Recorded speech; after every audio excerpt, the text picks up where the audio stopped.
¿Puede la educación construir una nación entera? Y si lo hace, ¿qué precio paga esa nación por el modo elegido? Hoy hablaremos de Domingo Faustino Sarmiento, una de las figuras más influyentes y a la vez más controvertidas de América Latina. Maestro, escritor, político y presidente argentino entre 1868 y 1874, Sarmiento marcó a fuego el rumbo de la educación en el siglo XIX. Nació en San Juan en 1811 en un contexto de guerras de independencia y de profundas divisiones internas en el Río de la Plata. Su vida fue una mezcla de pasión por enseñar, exilio político y ambiciones de modernizar un país que aún se estaba formando. Murió en 1888 dejando una huella imborrable, para bien y para mal, en la historia de la Argentina y del continente. Sus logros fueron notables. Impulsó la expansión de la educación pública, la creación de escuelas normales para formar maestros, la primera de maestras en Paraná en 1870, y sentó las bases para lo que luego sería la Ley 1420 de 1884,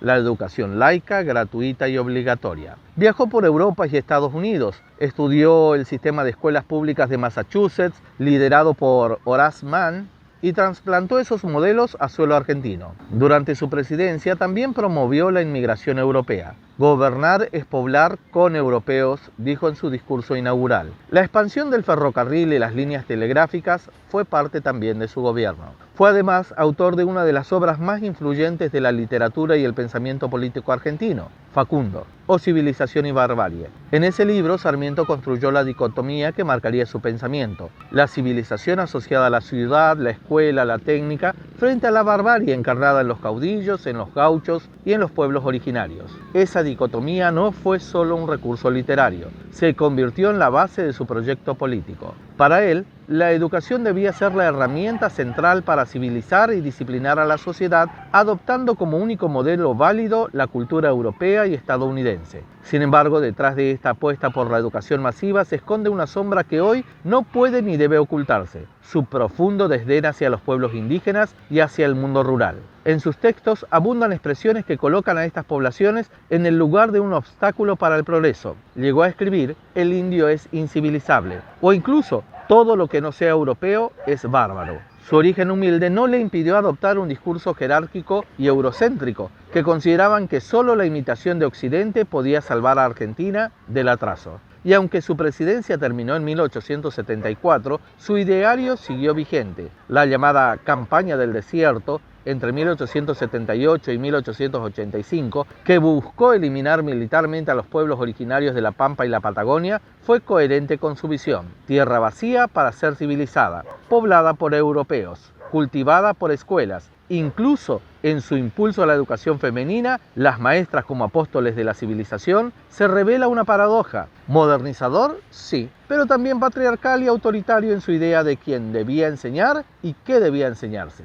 Su legado es ambivalente. Por un lado, es imposible negar que sentó las bases de la escolarización moderna en la Argentina y que su visión del Estado educador transformó para siempre la vida social. Por el otro, su concepción homogénea del progreso marginó a culturas y saberes locales, invisibilizando realidades que no entraban en su esquema de civilización. Al analizarlo en perspectiva, el contraste con pensadores y educadores latinoamericanos del siglo XX y XXI es inevitable. Paulo Freire, desde Brasil, defendió una pedagogía del diálogo y de la emancipación, en la que los oprimidos no son sujetos de educación, sino sujetos activos de su propia liberación. José Carlos Mariátegui, en Perú, insistió en que la emancipación debía participar de las particularidades latinoamericanas, incluyendo a los pueblos indígenas, y no en una simple imitación de Europa. Ignacio Martín Baró, con su Psicología de la Liberación, denunció la necesidad de reconocer los traumas sociales y culturales de los pueblos y no imponer modelos ajenos a sus realidades. En contraste, Sarmiento encarna el modelo de educación como transmisión vertical y disciplinadora y homogeneizadora. Para él,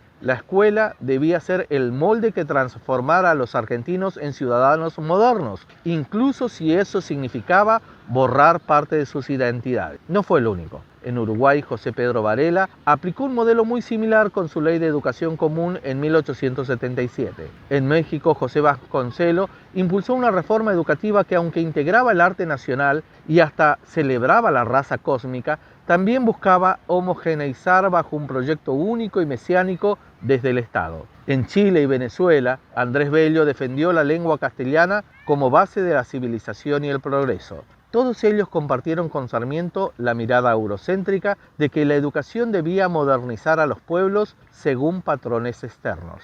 Pero en la misma América Latina surgieron otras voces. Simón Rodríguez, maestro de Bolívar, planteó mucho antes que Sarmiento, desde 1828, en sus Sociedades Americanas, la necesidad de una educación para todos, incluyendo indígenas y mestizos, arraigada en la realidad del continente. Gabriela Mistral, desde Chile, defendió la escuela rural y el respeto por la infancia con una ternura que contrasta con la rigidez sarmientina. Darcy Ribeiro, en Brasil, diseñó universidades y reformas educativas valorando la diversidad cultural del continente. Y Paulo Freire, quizás el más influyente del siglo XX, convirtió a la educación en un proceso de liberación y de diálogo con los sectores más humildes. Podemos distinguir entonces dos grandes corrientes. Por un lado, los que compartieron la mirada de Sarmiento, Varela, Vasconcelos, Bello. Para ellos, la educación debía ser un proceso de civilización desde arriba con el objetivo de acelerar a las sociedades latinoamericanas al modelo europeo. Por otro lado, los que compartieron con Sarmiento la idea de que la educación es el centro del proyecto nacional,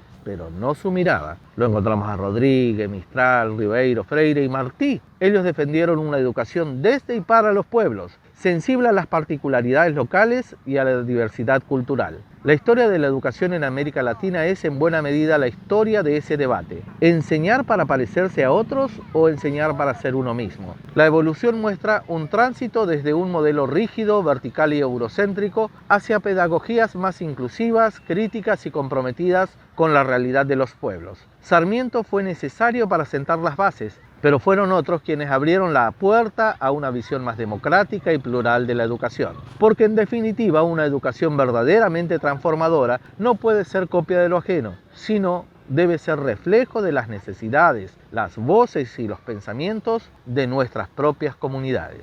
¿Y vos? ¿Qué tipo de educación crees que necesita tu comunidad hoy? ¿Una que imita o una que nace de vos? Si te gustó este contenido, te invito a seguirme, darle me gusta, participar con un comentario, activar el algoritmo y encontrarnos en el próximo video para seguir estimulando el pensamiento crítico.